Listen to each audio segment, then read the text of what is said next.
Asato ma sadgamaya tamaso ma jyotirgamaya mrityurma amritam gamaya. Om Shanti Shanti Shanti. Harihi Om Tat Sat. O Lord, lead us from the untruth to the true. Lead us from darkness unto light. Lead us from death to immortality. Om, peace, peace, peace. Lead us from death to immortality. That is the theme for Easter.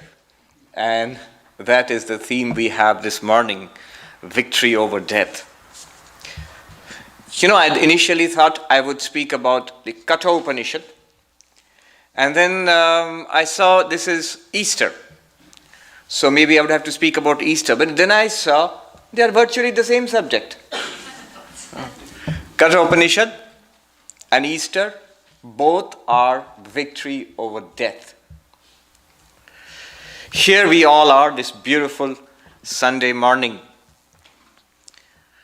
Life goes on, and yet for all of us, from all our diverse backgrounds, our diverse life histories, our diverse aims in life, all of us, and indeed all beings living on this planet today, we have one common certainty, inescapable truth before us, that is death. Swami Vivekananda puts it in his inimitable, forceful way. Everybody dies. Kings die and paupers die. Sages die and fools die. The most spiritual of persons have died. Physically at least, Jesus died.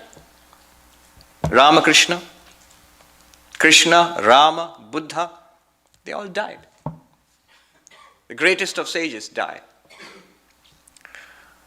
The most common person also dies. The longest lived of all creatures, they also die one day. Hindus have conceptions of not one heaven but 7 heavens. And beings, divine beings live for millennia there. But they die too. Even the gods die. Gods with a small g. So, death is an inescapable certainty that we all face. The Psalms, Book of Psalms, what man can live and not face death? Who can deliver his soul from the power of Sheol? Sheol is an old biblical term.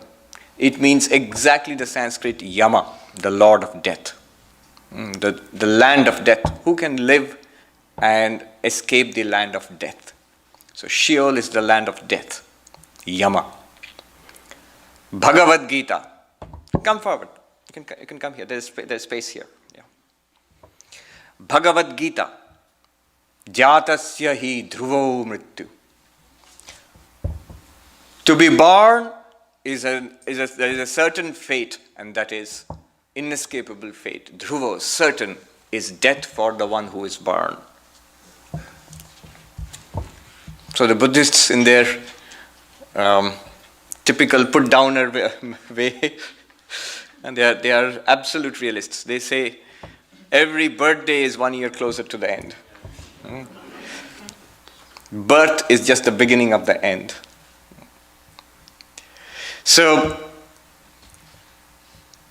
anityam, sarvam anityam, everything is transient. Come forward, we have space here. Please come, don't stand. We have space. There's this book, The Denial of Death. I don't know if some of you must have heard about it. It's a very well-known book. In 1974, it won the Pulitzer Prize. Professor Ernest Becker, sociologist, he wrote this book, The Denial of Death. Powerful book. One should read it, or on second thoughts, don't read it. It's It's guaranteed to make you unhappy. In that book, Professor Becker himself died the same year he got the Pulitzer Prize, this very year it was published. It's quite touching. The editor of Psychology Today, who reviewed the book, he asked for an interview with the author, Professor Becker, and he was told that Professor Becker is terminally ill with cancer and has got 1 week to live. And he got an interview. And both the person who was interviewing and the person who was being interviewed, they knew that Professor Becker, the patient, would not live to see the publication of that interview. The denial of death. And there he shows that the fear of death is the most pervasive power in our lives. The most pervasive power. We may say, no, I don't really think about death. Some very morbid people might, some philosophers might, some poets might, but I don't think about death. And Professor Becker shows how we do not think about death. That's true. As Montaigne wrote, that the peasant in the field is unconcerned about death. You may say that because he is stupid, then Montaigne writes, then we should learn from that kind of stupidity. And Professor Becker says, today we would call it repression. We won't call it stupidity, we'd call it repression. He shows that the fear of death is all pervasive in our lives, but it's also true that we do not think about death because we deny it. We turn our face away from it, and that's a great blessing. He also acknowledges that life could not go on but for that denial, but for that repression. How is it that it pervades our life? He says, look at every activity of the organism, not just us, all living beings. Look at every activity. The greatest amount of energy and time and effort is spent in self-preservation, in eating, in shelter, in medicine. Not just physical self-preservation. In the case of human beings like us, we have a social self-preservation, our status in life, our relationships with people, and all these activities add self-preservation. And Professor Becker, with unpleasant cleverness, points out, why would we work so hard at preserving ourselves unless we were aware of forces which are aiming towards self-disintegration? There is something in this nature, in this world, which is always threatening to destroy us. Not explicitly, but we are aware. How careful we are, how worried we become if there's a chance of missing a meal. How worried we become if there's a slight cut, a little wound in the body. How worried we become if somebody next, sneezes. What does he have? Am I going to get it too? Why are we so worried? Why are we so worried? It's very natural. We think it's very natural. Naturally I'm worried. But why? Because there is this ever-present threat of self-disintegration. And we are always struggling to preserve ourselves. And he shows that one after another. He says we have these immortality projects. He calls them immortality projects. He calls them heroism. It might be high heroism. He calls it high heroism of the patriot who wants to give up his or her life for the country so that he or she may live on in the larger society in the country. It's the high heroism of the business tycoon who builds up an enormous business empire. It might be the ordinary, he calls it the ordinary heroism of the family man who struggles to keep his family together and takes pride in a family spanning 3 generations, myself and children and grandchildren. And all of that he calls immortality projects. They are all struggle against the inevitability of death, of the darkness, of the final darkness. The denial of death. We deny it, and yet we cannot truly deny it. That is the nature of repression. Thanks to Freud, we know, Freud in the United States itself, he gave a series of lectures towards the end of his life, and he was asked in a classroom, could you explain this whole business of repression to us? What happens? And it was a classroom. So he gave a now famous example. He said, suppose there are some unruly students in the classroom, And the professor asks those students to leave the classroom. And they do leave the classroom. He turns them out. But they don't go away. Those kids are outside the door. You cannot see them. But they bang on the door and they rattle the windows and we peep in through this way and that way. So that which we repress, the forces and thoughts and instincts and fears which we repress, they do not go away. They rattle the cage of this unconscious. We feel it. They guide our lives. They force us into strange pathways in life. They're always there. They haunt us. It's that unseen wolf of death which nips ever at our ankles. We do not see it. It hounds us throughout life. He quotes William James, Professor William James, who puts it so beautifully and morbidly too. He says, at this banquet of life, the joyous, festive banquet of life, there is ever the grinning skull at the table. We look away from it. We don't want to look at it. It's there. At every table, in every feast and every banquet, it's there. The grinning, he calls it the grinning skull. It pervades our life.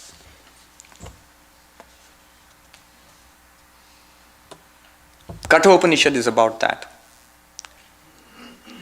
Yama, the Lord of Death, and the one who's interviewing him, the little boy Nachiketa, whom I'd like to think of as the first Vedanta student, our predecessor. We are all in the line of Nachiketa. And Yama offers him temptations. Now, with the context of Professor Becker's denial of death, we can understand those temptations. He offers him, you want a long life, Nachiketa? Don't ask me about immortality, about the soul, about the secret of death. You want a long life? You want children and grandchildren? I'm literally translating from the Upanishad. Do you want to have a long life with your children and grandchildren? Do you want to be a king? Do you want to be very rich? Do you want to enjoy all pleasures of heaven and earth? Not only earthly pleasures, those pleasures which are impossible for the mortal frame to bear also, to even imagine. Those I offer you. A life of pleasure. A life of fulfilling relationships. A long life. A life of power.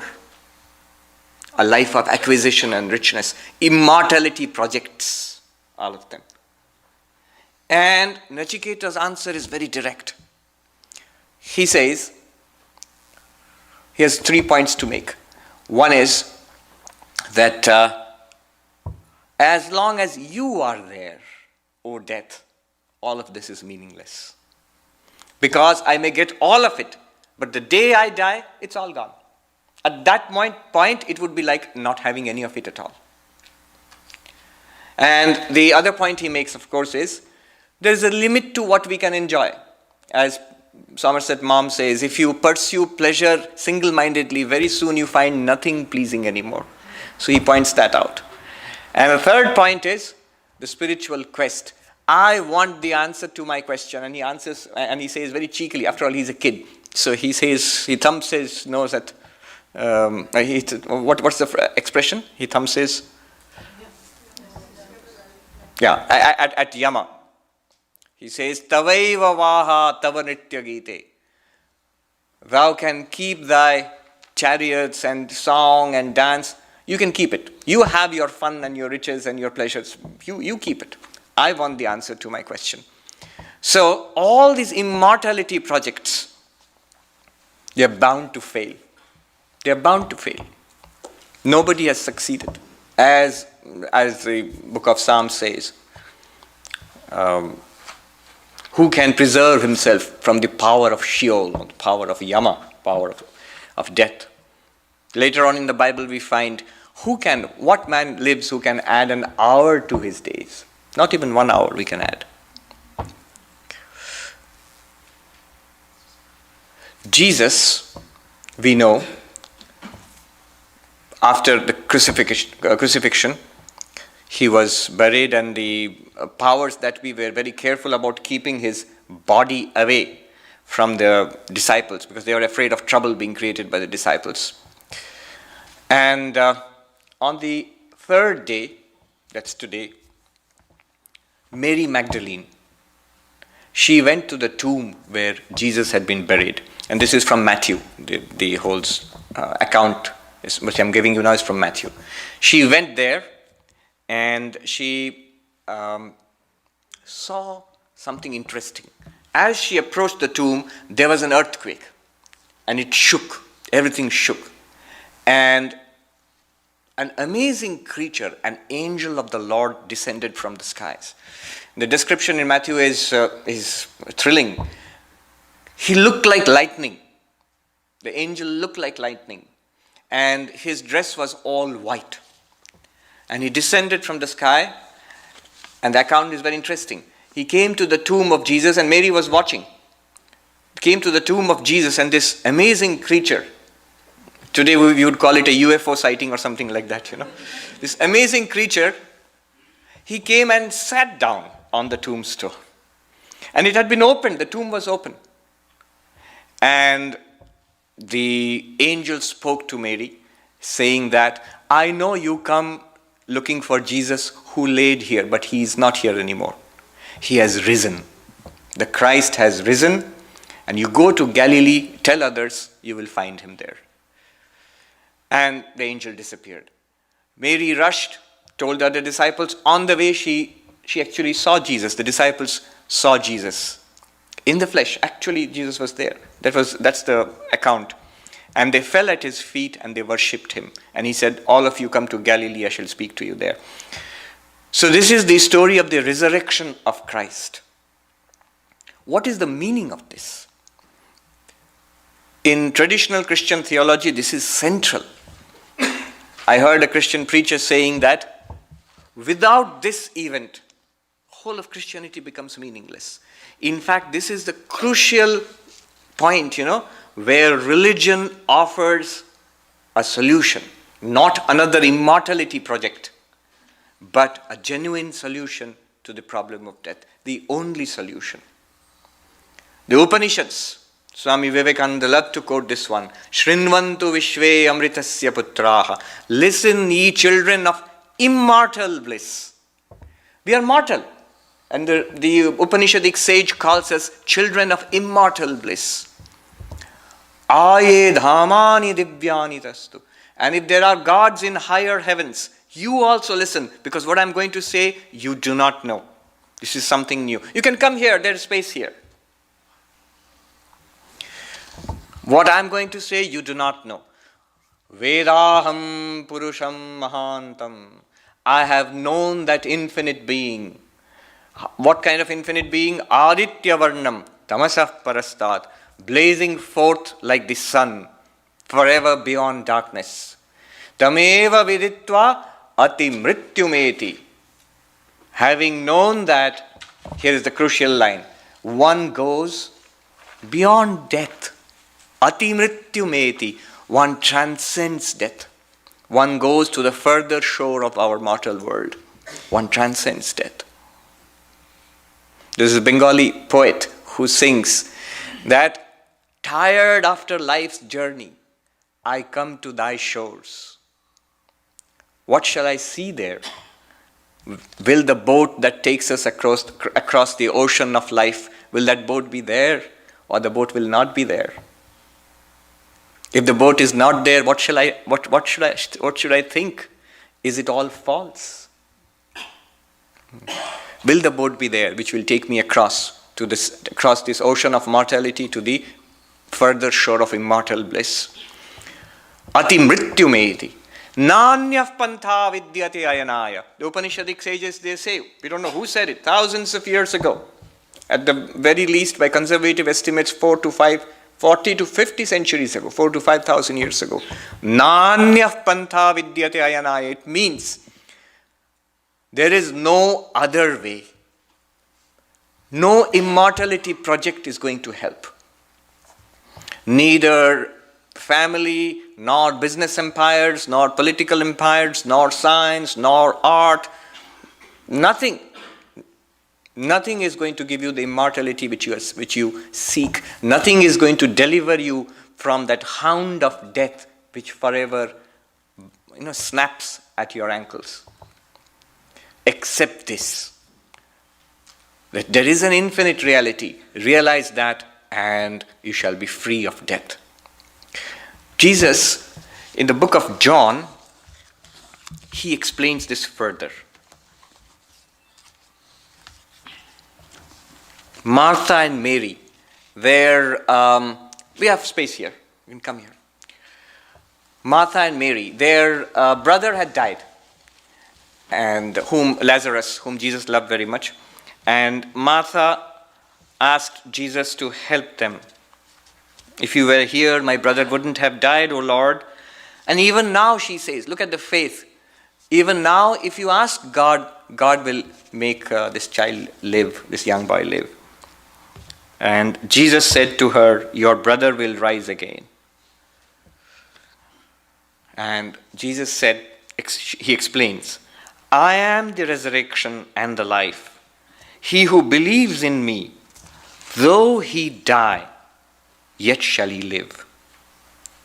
And whoever lives and believes in me shall never die. It's beautifully put. We shall explore the profound nature. You can come here. There's space here. We can explore the profound nature of this. He says two things. That those who take refuge in me, believe in me, they die and yet they are not dying. They will still live. And those who are living, while living, if they believe in me, if they take refuge in me, they shall never die. And he says to Martha, do you believe this? And she said to him, yes, Lord, I believe that you are the Christ, the Son of God, he who is coming into this world. I'm reminded of Kalipada Ghosh, a very well-to-do gentleman of Calcutta, who was rather fond of the spirit, the other kind of spirit. No, not spirituality. He was spiritual, but in another sense. He could be a poster boy for Alcoholics Anonymous, And when he first came to Sri Ramakrishna, his friend Girish Ghosh brought him. When he first came to Sri Ramakrishna, he was at that first meeting itself. He was slightly drunk, and he came. And the first question he asked Sri Ramakrishna was not like Narendranath, "Sir, have you seen God?" Vivekananda. He asked, "Do you have anything to drink?" And all the people, the devotees and people sitting around, they were embarrassed by this. They did not like him coming to Sri Ramakrishna because they were people from good society and they looked down upon. And it is a holy situation where talk of God is going on and this person is just not fitting in. But Sri Ramakrishna got along like a house on fire with Kalipada Ghosh. "Sir, do you have anything to drink?" Sri Ramakrishna said, "Yes, I have. But what I have, the wine that I have, if you taste that, you will forget all other kinds of wine." And then Kalipada Ghosh says, "Why? Is it English wine?" British, that the British were ruling India at that time. "Is it British English wine?" And Sri Ramakrishna, others, you could see others, their faces must have turned red with embarrassment. Sri Ramakrishna says, "Not at all." He used this word, deshi. It is entirely local, in Indian. "I can give it, will you give me some of that?" He said, "I can give it to you, but then you will lose everything else. You will lose taste for everything else." And you can see it is something, the subtext is divine. Kalipada Ghosh, he folds his hands and in tears he said, my Lord, I beg you to give me some of that. Give me that. That's what I want. And anyway, the point of this story, why I said this, how he started coming and then he became a devotee. And quite some time later, here's the point, why I brought up Kalipada Ghosh. You see, how does the incarnation of God, Jesus, Ramakrishna, Krishna, and others, how do they take us across death, the ocean of death? Kalipada Ghosh, one day, he comes to Dakshineshwar, where Sri Ramakrishna is to stay, on the river Ganges. And Kalipada Ghosh came in a boat. Sri Ramakrishna was getting ready to go to the city of Calcutta to give a talk, maybe. And Kalipada Ghosh said, "Sir, I have got my boat. You can come with me. You don't have to go by a carriage and cross the bridge. I'll take you across on my boat." Sri Ramakrishna says, "Yes. All right, I'll go." He's innocent, childlike. He didn't know what Kalipada Ghosh had got up his sleeve. So he got into the boat, and Kalipada Ghosh ordered the boat to be taken to midstream, in the middle of the river. It's a big river. In the middle of the river, he stopped the boat. He ordered the boat to be stopped. Sri Ramakrishna said, "What are you doing?" He said, "No, we shall not go any further until you give me what I want." Sri Ramakrishna is flustered. He said, "What is all this? What do you want?" "I want your grace." And Sri Ramakrishna said, yes, it's all right. I bless you, and let's go now. He said, "No, I want your grace." And then Sri Ramakrishna, imagine, the incarnation of God. It's like Jesus in front of you. And Sri Ramakrishna says, "Here, I give you the mantra." Initiated him. Kalipada Ghosh says, "No." He takes the initiation, doesn't refuse it. He takes it. But then he says, "No, I want your grace." Sri Ramakrishna says, "What more do you want?" "I want your grace, and we shall not go any further until you are gracious." And then Sri Ramakrishna says, "See, if you force God, you don't know how far he will go." He says next, "You don't have to repeat the mantra also. It will happen by itself. Your enlightenment, your freedom, you will be delivered by itself. You don't have to do anything." And Kalipada Ghosh says, "No, I want your grace." Now, Sri Ramakrishna is completely bewildered. What more can he give? He is giving salvation, freedom, at no cost. There are no hidden fees. I was flying by Southwest this time, and they advertised, "We have no hidden fees." There are no hidden fees. It's freedom. You don't even have to do sadhana. And it's guaranteed by God himself, no less. And Kalipada Ghosh still says no. And the next part is, it's really profound and touching. Then Sri Ramakrishna, sort of exasperated and rattled. Sri Ramakrishna says, "What do you want? Tell me." Then Kalipada Ghosh says, "My Lord, the day I die, it will be dark. My relatives, nobody will be around me at that time." He's narrating so vividly. I'm sure he had a dream or something. How did he know all this? He says, "It'll be dark. I shall lie alone. There'll be none next to me, nobody around me. Promise me that you will come." And then he describes, that's very interesting. He says, "In your left hand there'll be a light. And in the darkness you will come. With your right hand you will hold me, take my hand, and lead me into the darkness. That's what I want." I don't know, he must have had some dream. Otherwise, how so particular and how so detailed and everything. And Sri Ramakrishna said, all right, that's all right. Let's go now." And Kalipada Ghosh immediately said, "Okay, let's go." He's got what he wants. And when he passed away, there's a clear description by one of the Swamis who had gone to visit him. And it is true that he was surrounded by all his relatives. He was a big man with a big family and everything. At that moment, when he passed away, strangely enough, people had gone. Maybe they thought the Swami was there, so it's all right, and he's not doing too badly. We can go and take rest or whatever. And so everybody had left his deathbed, and he was there alone. And the Swami was there, the one who writes this. He says, suddenly Kalipada Ghosh said, "My Lord, you have come. You have not forgotten me." So many years after Sri Ramakrishna himself, Mahasamadhi, many years, decades later. And he says, Sri Ramakrishna has come, the Holy Mother has come, Swami Vivekananda has come, put the seats, asana, the mats on which they sit. And he passed away. Now, the avatar, the Shastras say, the Lord comes. Sometimes he comes in the form of the Guru. Sometimes in the form of the Guru. Today is Swami Yogananda's birthday.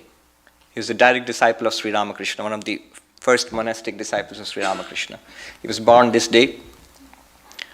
And I wanted to read how he passed away. It seems towards the end of his life, he passed away before Swami Vivekananda, I think in 1899. And before he passed away, He was ill, sick, and physically broken down. Of course, full of devotion for Sri Ramakrishna. And one day, he had a vision of Sri Ramakrishna. And he prayed to Sri Ramakrishna that let this life be my last life. I do not want to come back. Give me moksha, freedom from birth and death. And Sri Ramakrishna said, you have to come again. Come again, not in the sense like we come, because they are fully illumined souls, but for the welfare, for our welfare. You know, when the incarnation comes, a group of his helpers, Ishwara Koti, they come with him. And Yoganandaji was one of them. And Yogananda refused.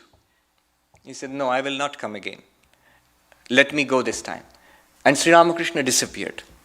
Neither Yogananda would give in, nor Sri Ramakrishna would give in. Sri Ramakrishna already had passed away by that time, Mahasamadhi. And then I think another of the direct disciples, probably Swami Brahmananda, said, why do you disobey the master? If the master wants you to come again, you'll definitely be with him again. And another play of the divine incarnation.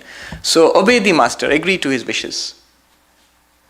Swami Yogananda finally gave in. He said, let the will of the Lord be done. If he wishes me to come again, I shall come with him again. After that, he passed away. A few days later, I think Swami Shivananda was with him in the last moment, and he asked Yogananda, who was fading fast, do you remember the master? Do you remember Sri Ramakrishna? And Yogananda said, yes, much more than ever before. He was probably afraid whether the Swami is losing consciousness, losing memory. He says, much more than ever before. I am full of the Lord now. And he passed away. So the Lord mediates our transition from this life to the next. This is what Jesus meant when he said that those who die, if they take refuge in me, at the point of death, they shall live, they shall not die. Those who have died, they shall live, he says. This in Vedantic terminology, this is called Videha Mukti. At the point of death, they are released forever from the bondage of life and death. And the other one, he says, yet while living, those who take refuge in me, they shall not die. In Vedantic terminology, this is called Jivan Mukti. In living, already we are in this life, the body has not yet perished, we are still living, and you get enlightenment. You realize what you are. Now the question is, all this is fine, well and good. But how is it that mortal man becomes immortal? How does that work? We may be emotional and we may be moved by the stories of Kalipada Ghosh and Lazarus, and Martha and Mary and Jesus and Ramakrishna. All that's wonderful. And probably that's all that kind of faith is all that is necessary for liberation and for immortality. But how does it work? What exactly is it that happens? That was the question that the little boy Nachiketa had when he asked Yama. He asked this question. He said that Yama gave him 3 boons. The Lord of Death gave the little boy 3 boons. You can ask for 3 things. And Nachiketa, first, he asked for something a little boy will ask, because his father had banished him from home. So Nachiketa naturally, he said that first thing, let my dad not be mad at me anymore. A very intelligent boy. He said, when I go back home, my dad should recognize me and should not be mad at me anymore. Nobody goes back from the land of death. Nobody has as yet. And that's not what Nachiketa asked. He didn't ask that I should go back, I should live again. He took it for granted. He was a very cool kid, you know. Yeah, I'll go back. I'm dead now, but I'll live. Of course, you'll send me back home. So that's all right. But my dad should like me. He shouldn't be mad at me anymore. So that was the first thing. If you know the story, that makes sense. And that's a very a nice touch to the story. The second thing was conventional religion. In those days, religion was these huge fire sacrifices, complicated fire sacrifices that the Vedic people used to believe in. And he says, teach me the best fire sacrifice. And Yama, the Lord of Death, teaches him the best fire sacrifice. And so pleased with this little boy, the Lord of Death says, from now on, this fire sacrifice will be called Nachiketa Yajna. It will be called by your name, after you. But all that is secondary. The third question is most important. Nachiketa asks, some say, this is what I really want to know, some say after death we are. Some say after death we are not. What is the truth about this? I would like to know. Essentially, he's not asking whether we exist after death or not. That's secondary, because he belonged to a religious culture where people did believe that people existed after death, and they went to different planes. That's why he asked for the fire sacrifice. How do I go to heaven? All those things. But what he was asking about was the nature of the soul. He was basically asking, who am I? What am I? What is this mystery of life? What am I? Body is born, body will die. The Gita says, Jatasya hi dhruvo mrityu, dhruvam janma mritasya cha. It is certain that those who are born shall die. But it is equally certain that those who die shall be reborn. There's this cartoon where a Christian says to a Hindu, I am a born again Christian. And the Hindu says, I am a born again and again and again and again Hindu.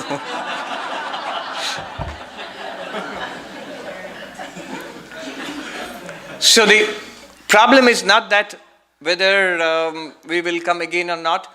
The problem is that we die again and again and again.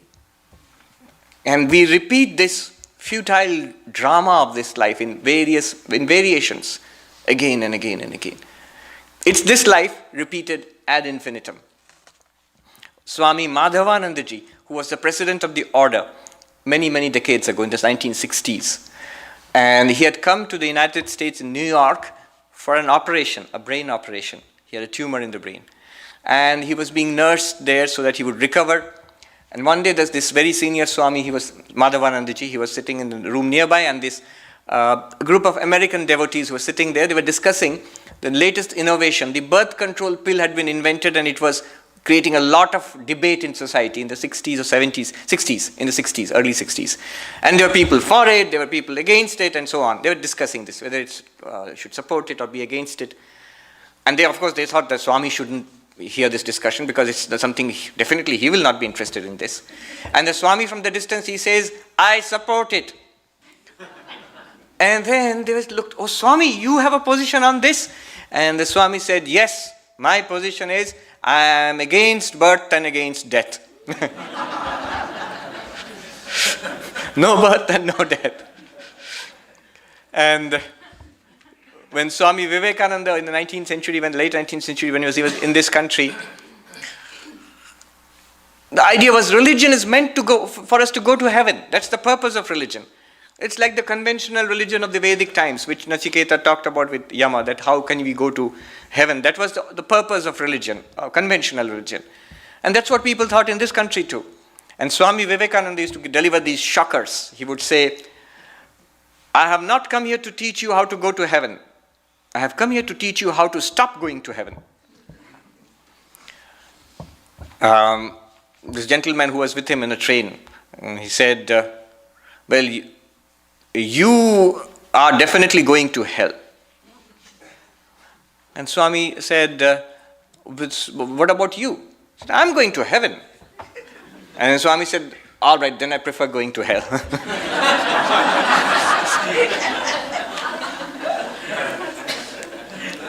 What happens?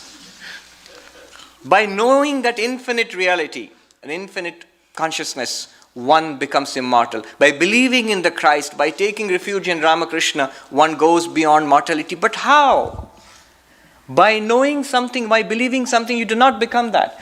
All right, I understand, as Martha said to Jesus, that I believe thou art the Son of God. So thou art immortal. But believing in that, knowing that, does not make me immortal. If you know something, do you become that? You do not. That would be a terrible thing. If I know this book, I see this book and I become a book, then it doesn't happen, luckily. But it says one who realizes Brahman, one who knows Brahman becomes Brahman. Brahma Veda Brahmaiva Bhavati. The knower of Brahman becomes Brahman. The knower of God becomes immortal. How? There is only one case. There is only one possibility, one case in which if you know something, you become that. Only one case. What is that case? It is when you are already that, when we are already that, but somehow we don't know it, we have forgotten it, we are ignorant about it. Swami Vivekananda used to tell us the story about the lioness who gave birth to a little cub, a lion cub who was brought up by sheep and thought it was a lamb, a sheep. And one day, and it grew up a big lion, but it used to eat grass and move around with its sheep friends. And one day another lion was stalking this herd and saw this big lion, young lion among all these sheep and eating grass, and he was puzzled. So he went and caught hold of that lion, and the lion bleated, no, let me go, I'm scared, you're scaring me. And the lion said, no, you come with me. Why are you doing this? You are not one of them. You are like me, a lion. He said, no, I'm not like you. You terrify me. Then the lion showed his face in a pool of water and showed his own face. Look at that. Roar like me. And the lion roared and made that other lion roar too, and he realized that he was a lion. But how did the sheep become a lion? Only because it was already a lion. It did not know that it was a lion. Swami Vivekananda says, that's what we are. We are existence, consciousness, bliss. We are that infinite reality. We are nothing other than the very substance of God, the Godhead itself, clothed in mind, clothed in flesh, limited by our minds and our bodies. We are immortal consciousness. Yama, the Lord of Death, tells Nachiketa in the Katha Upanishad. He says, Yadeveha tadamutra, yadamutra tadanviha. He says to Nachiketa, that which is here means this little boy Nachiketa, and all other little boys and little children and grown-up people and plants and animals and all living creatures, that which is here, the embodied consciousness, is there too. There means that infinite consciousness you call God. That which is there, that infinite consciousness, is here too. He says this. And then he gives a warning. Mrityu sa mrityu gacchati. She says, Mrityu sa mrityu apnoti yaiha naneva pashyati. The one who sees the slightest difference between himself or herself and God, who sees the slightest difference, goes from death to death. Yama is harsh. He does not say, it could be just as easily said, he goes from birth to birth. Birth is a little more pleasant. He says, no, he goes from death to death. It's exactly the same. He goes from death to death. Mrityu sa mrityu apnoti. He attains death after death, who sees the slightest difference between himself or herself and God and the Lord. You are one and the same. As I think it was Emerson who said that there are people who claim to be fond of not Emerson, the humorist, Mark Twain. Mark Twain. He said, I've seen that those who claim to be fond of the brutal truth are usually more fond of brutality than the truth.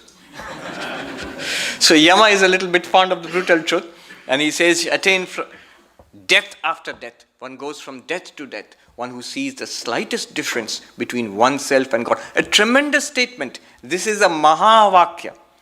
Not one of the conventional Mahavakyas. What is a Mahavakya? The Sanskrit term means the great sentence. A single sentence which compresses the entire teaching of the Vedanta, of all the Upanishads, into one sentence. It's something that you can take away. Your takeaway from this talk is that one sentence. And the most famous one, Swami Vivekananda said it so many times in this country and everywhere, and we all know about it. That thou art. Tat tvamasi. That thou art. You are that. That what? That stands for God. Tat sat in Chandogya Upanishad, if we see, you are that. So this is the Mahavakya, the great sentence, which compresses the entire Upanishadic wisdom into 3 words. Tat tvam asi. That thou art. And by convention, we have 4 Mahavakyas, one from each Veda. But any sentence, technically speaking, by definition, any Vedic sentence which tells us the identity of man and God, of the mortal and the immortal, the essential identity of the two. Any sentence which tells us that is a Mahavakya, is a great sentence. And this is the Mahavakya. That which is here is there too. That which is there is here too. It's a tremendous statement. It not only tells us that we are essentially God, but it also tells us God is essentially us. You are nothing other than God. You are not a body, which means you are not a body. That is why Shankaracharya, you're not even the mind. I'm this person, man, woman, body. Happy or sad, mind. Identity, mind. Education, lack of it, mind. None of these.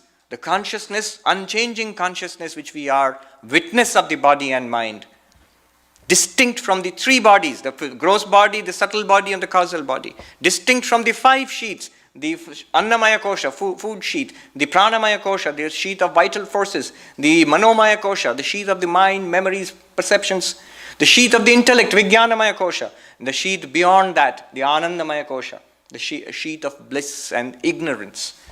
Beyond these five sheets, beyond the three bodies, the witness of the three states, waking, dreaming, deep sleep, which we cycle through every day. Not only us, every creature. Did you know ants sleep? They do. I didn't know that. Nowadays you can Google it, so I Googled it. They not only sleep, they dream. They have little ant dreams.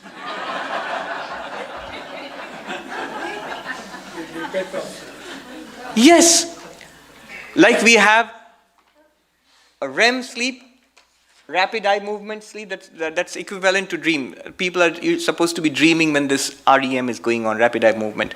They have a RAM sleep, rapid antenna movement sleep. And it's not even a theory, they have full papers on it. It's available on the net. We cycle through this waking, dreaming, and deep sleep every day. And we are not any of these. We are not the identity which you have right now. We are not the identity which we have in dreams. We are not the blankness of deep sleep also. We are the witness which watches these three states come and go. Avasthatraya vilakshana, to use the Sanskrit word. Apart from witnessing the three stages, three states of consciousness, three states of our mind, waking, dreaming, and deep sleep. Panchakosha vilakshana. Apart from the five sheets which make up the human personality. Dehatraya sakshi, the witness of the three bodies. That which is here is there too. That's why Shankaracharya sings. When he says, we have all heard that. Chidananda rupaha shivoham. I am bliss, I am consciousness, I am Shiva. But before he says that, if you see the lines before that, Manobuddhi hankara chittani naham. I am not the mind, I am not the intellect, I am not the memory, I am not even the I. How paradoxical is that? Ahankara naham. I am not the I sense, the ego too. I am the witness of the I. I am not the five koshas. I am not the body made of five elements. Then only I can say, I am existence, consciousness, bliss. That's one side of it. When I say we are God, it immediately means not in the sense that we are body or mind, not in that sense. Apart from that, witness of that, the ground of that. And God is us. What would that mean? Apart from the essence that which you are or I am, there is no Brahma, Vishnu, Maheshwara, Father in heaven, Allah, no. The essence of what we are is also God. When we search for what we are, we find God. When we search for God, we find what we are. And Yama says to Nachiketa, he says, beautiful, poetic. Angushtamatra purusha madhyatmani tishtati ishanam bhuta bhavyasya natato vijugupsate etadvaitat. How profound, especially in our context today. He says, meditate upon yourself, the true spirit which you are in the middle of your bodies, in the heart, Angushtamatra Purusha, about this size. Wait a minute, I thought you said I was infinite. Now you're saying as big as the thumb. In the space, this much is the space in the heart. In that, you meditate upon yourself as pure consciousness. This consciousness which is within you or within me, what is it? He says, Ishanam Bhuta Bhavyasya. That consciousness is the Lord of the past and the present and the future. Who is the Lord of the past, present and future? God. What is the consciousness inside us now? We say, that's me. Me and God are the same. Etadvaitat. This is what you asked for, O Nachiketa. Yama says to Nachiketa, this is exactly what you asked for. The nature of the self. And there is a very interesting addition. Yama says that to Nachiketa. Na tato vijugupsate. He does not seek to protect himself from death anymore. An end to all our endless immortality projects. Dr. Becker would have been happy. He does not seek to protect himself anymore. He knows that he is secure. He knows that nothing in the world can kill him. Nothing in the world can destroy him. God cannot destroy him. He knows that. This is the goal of spirituality. Wittgenstein, he said the purpose of religion is absolute security. He says why people want religion. At the core of religion is a search for absolute safety, for security. Why is the person who is enlightened, why is that person so full of joy? In the Vedantic text Panchadashi we find, because praptav kartavya kritataya, praptavya praptataya, gyatavya gyatataya. What does it mean? Imagine what one can do in human life. Anything that one can do in human life. Imagine having the sense of done what one has to do in life. It's done. Praptavya praptataya. Imagine having the sense of having got what one has to get in life. The one thing one has to get in life, you've got it. Gyatavya gyatataha. Imagine knowing the one thing that has to be known in life. You've known it. After that, imagine the joy and the peace and the bliss. Things will keep happening after that. The law of karma operates, the body, the world will go on as it is, the body will age and eventually succumb to disease and die. You are absolutely unconcerned about it, untouched by it. Gita says, settled in that, the greatest of sorrows cannot shake him. Na dukkhena gurunapi vichalyate. The greatest of sorrows cannot shake such a person. Sri Ramakrishna, dying of cancer, and somebody asks him, Turiyanandaji, how are you today, sir? He says, this hurts and I cannot eat and I'm sick. And Turiyanandaji says, but I see that you are in great bliss. And Sri Ramakrishna bursts out in laughter and says, the rascal has caught me out. He's found me out. I am caught. Na dukkhena gurunapi vichalyate. There's one side, the play of life goes on, but we are aware of the undisturbed depths. The ocean, Pacific Ocean here, is a beautiful example. There are storms on the surface. There are waves and there is surf and there is rain and everything. And we see that. Sometimes we see it is calm, sometimes we see it is wavy and stormy. But all the time, there is 20,000 feet of undisturbed, calm water beneath. We don't know that. We see the surface. This shows us the depth of our own beings. Etadvaitat, Yama says to Nachiketa, this is what you asked for. And he says,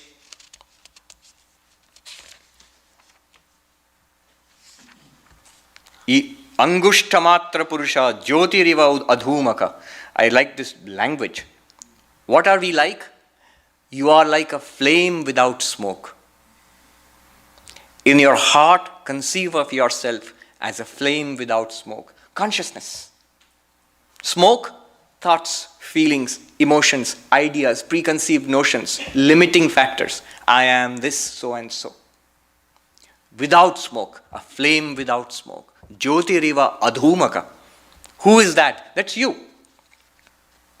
Ishana Bhuta Bhavyasya. That is God, the master of time, of the past and the present and the future. And then he adds, Sau Adya, Saeva Adya, Sau Shva. That consciousness is here today and he is here tomorrow.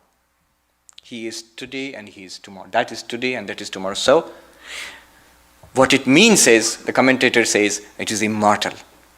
That which was, which is, will be tomorrow. Body will not be there tomorrow. It's interesting. I was reading Swami Yogananda ji was born today, 27th March by our calendar today. And I was reading his life. He passed away on 28th March. Of course, years later. But literally speaking, today and tomorrow. 27th March and 28th March. The body will perish tomorrow. And here Yama says to Nachiketa, he is today and he shall be tomorrow. Etad Vaitat. This is what you have asked for, Nachiketa. This is the core of religion. This is the core of spiritual life, spiritual practice. There is no project more worthwhile. You see, we are not doing anything except trying to escape the fear of death. We don't think so. I also didn't think so. I thought it would be okay. It's a very profound thought.